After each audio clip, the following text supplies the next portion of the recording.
Aksidente sa usa ka motorcycle rider nahulikam sa Zamboanga City. Ano ang report ni R. Gil Relator? Kuha kini sa CCTV gikan sa usa ka balay sa Don Toribio Street sa Barangay Tituan sa Zamboanga City. Dinhi makita ang usa ka motorsiklo nga miagi sa kalsada apan kalit natumba. Nahulugan na di ay kini og bunga sa nangka. Swerteng gamayng panguslang sa lawas ang nahiaguman sa biktima ug milakaw gilayon kini sakay sa iyang motorsiklo.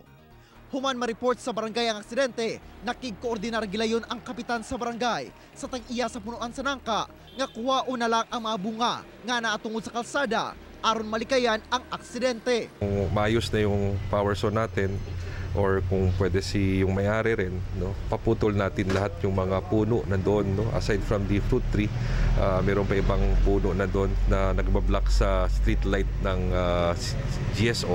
So kung pwede rin ipa-trim natin sa kanila. Ako si R. Gil Relator para sa One Mindanao.